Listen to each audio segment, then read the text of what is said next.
So, is it actually worth it to start flipping PC in 2024 in Australia? Short answer is very hard right now. And just before I elaborate on that answer, let me just quickly introduce about myself. Hi, my name is Henry, and welcome to my channel and my little humble beginning. To be honest, this is a very big decision for me as well, trying to create content for YouTube while having so many responsibility outside of this. But you know what, has always been what I wanted to do, and this is my passions. So here I am, just taking my first step into all of this. Sorry guys, got a little bit too cold, so I just went to grab some more clothes. But yeah, let's get back to the topic. As I mentioned before, it's pretty tough right now to start out and flipping PC in Australia. There are a couple of reasons why I say that, and the first reason I could think of is people would happily pay $150, $250 for products that would only cost the manufacturer $50, $20 to make. And the moment you start selling a PC for $1,000 with $900 worth of components inside, suddenly you get roasted. And that's just kind of the reality of the current used PC market right now. And that brings me to the next point.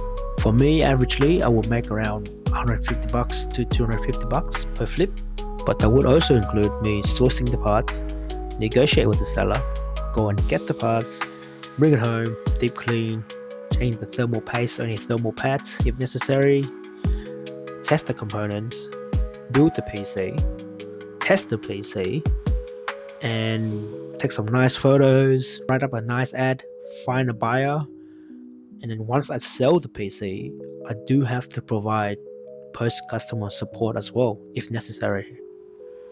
So yeah, unless you're willing to do all of that, have the patience and the willingness to risk your capital and your effort, knowing that you might not get anything in return, then yeah, this side hustle can be pretty brutal. Another reason why I can think of is due to the fact that the demand in Australia for this kind of product and service is pretty low. And especially if you're just starting out and no one knows about you. Also, the cost of living in Australia is pretty high.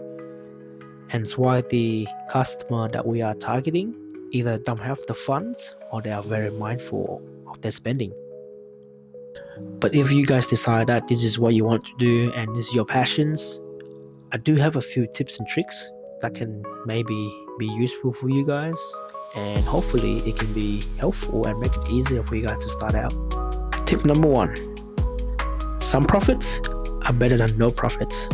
Don't expect a lot of profits for your first few computer flips, but instead focus on growing that reputations and trying to source good or relatively good conditions components, because ultimately less time spent on fixing the issue means more profits for you.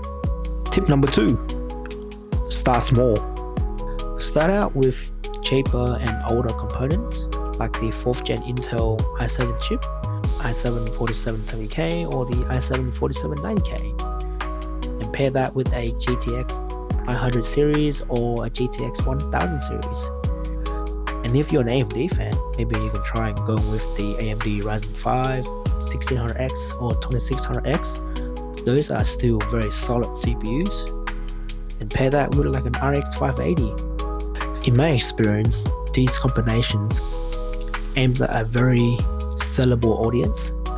You know, kids or any teenagers that do not have the fund themselves or relies on their parents for the fund. These create a very nice entry-level PC for them. The first computer that I actually sold was this PC, which I didn't make a lot of profits on it, but at the end of the day I was super happy about it because it was my first one that I sold. The customer was super happy about it as well because he got it for a very good price and the condition of the components were excellent. And once you start selling a couple of those PCs, you start racking up those profits, and you can use that profits to start investing into more parts to build more PC, and then you rinse and repeat. Tip number 3. Transparency is key. Take some nice photos and write up a detailed description of the build. so the customer know what they're buying. What I also do is include the parts conditions in there, so the customer know which parts are brand new and which parts are used. For example, this is one of the description for an ad that I wrote. So someone left a comment for this post and it really made my day. Even if it's just one person, I now know that there are actually people who appreciate the time and effort I put into the descriptions. Because if it was me, I would want to know all the details and specs of the computer that I'm gonna buy. Tip number 4, always do your research. Use multiple websites such as eBay or any local website that's specific to your country. For me, I actually use Gumtree as well, just so we can have an understanding of the average price of those components. And when we actually do find a seller with those components, we can actually negotiate it to our favor. Tip number 5, just be nice and genuine. Now the main platform that I actually use to sell this PC is Facebook Marketplace. And I don't need to explain to you guys how bad it is to sellers or buyers are on here sometimes. So just try your best to respond to genuine questions or offers, and kindly decline any silly offers or any lowball offers instead of just ignoring them. And this also applies when you negotiate with the seller. When negotiating, just understand that they're just trying to make some money back. But that will bring me to the last tip, which is always do your research. Because if you do your research, you will know the average price of that components, and then you can actually negotiate it to your favor. For example, I found this very nice conditions 32 gig of DDR4 RAM, the G.Skill Royal Silver 4x8, and they're pretty much brand new. Now he posted for 250 Australian dollars, which is kind of fair because right now 4x8 kit 32 gig DDR4 RAM goes for around $150 to $200. But here's a catcher. The timing on this RAM is actually 3600 MHz and CL16. Now I get that the 4.6 are priced differently than the 2.6, and why would you want to pay more for the same amount of RAM when you can just get the 2x16 instead and save that money for another parts? And DDR4 in Australia right now is actually in a very good spot. For around 100 Australian dollars, you can actually find yourself a very nice pair of 2x16 32 gig DDR4 RAM kit. I was actually thinking of getting the Patriot Viper Steel because it fits my budget, my theme, and the specs that I need for the build. But I wanted to see if I can negotiate with him so it can fit my budget. Now those G.Skill Royals are just gonna be a way better fit than the Patriot Viper in terms of aesthetic and performance. Now for this build, I have $150 budget for the RAM, so the first thing I did was politely ask him to see if he would consider $150. Now I always try to explain to the seller why I make that offer, and also said, hope you don't take it the wrong way, because some people do actually get offended by your offer and they will just ignore you. Now, thankfully, this person came back with a counter offer, which tells me that he willing to negotiate and looking to sell this RAM. However, as I mentioned before, my max budget for RAM was $150, so $200 was way over my budget, and for 32 gig of RAM, that's just so expensive.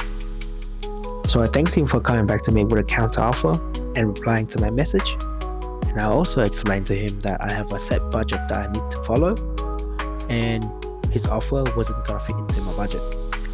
Now, this brings me back to just be nice advice. Just because I was being nice and genuine, he actually lowered the price down even further. Now, since he took the initiative and come down even further just so he can accommodate with my budget, I feel like I have to compromise here at some point as well, because I do want this set of RAM. And I guess that's another small tip that I can give to you guys. Sometimes you just gotta have to compromise for certain parts, because you rather pay $10 or $20 more than your budget, but knowing that you're actually getting something from a genuine seller and the parts are actually genuinely in good conditions. So yeah, we decided a time and place for us to meet up, and I pick up the RAM And sorry if I didn't pronounce your name right, but big shout out to Noor and for the big discount and for hooking me up with more parts. Cheers, man. Alright, last but not least, tip number 6. Don't be shy to get your name out there. So every time you go out to buy parts or sell parts to someone, make sure you tell them that this is what you do and show them your social media pages and let them know that you would really appreciate it if they would support it. So I actually try and do this almost every time I go out, but sometimes I forget. And you'll be surprised how happily and willingly people are when you ask them to support your page. They'll happily give you a thumbs up or a follow. Alright, I hope that can help you guys a little bit on how you can actually start flipping PCs. Just keep in mind that each country market is different, so just make sure you do your research to avoid overpaying for parts or wasting your effort. Also, I would love to hear your experience in flipping PCs in your country. So do leave a comment down below on how was that experience for you and what did you learn from it. And to be perfectly honest, I'm not too sure if this channel will even succeed or not. But I would like to just get this chance to give a big shout out to the first few initial subscribers who actually subscribe to my channel when I have no content at all. And to those people who actually stay all the way until the end to watch this video. So big shout out to them. You guys are awesome. If you guys do actually like the video, please give me a massive thumbs up. Subscribe to my channel if you guys want to see more content like this or join me on my little journey towards my goal. And for the next video, I'll be talking about this PC right here. This PC has been on sale for more than a month. So hopefully by the next time I make this video, this PC will be sold and I have something to talk about for you guys. Once again, thank you all very much and I'll see you guys in the next video. Laters.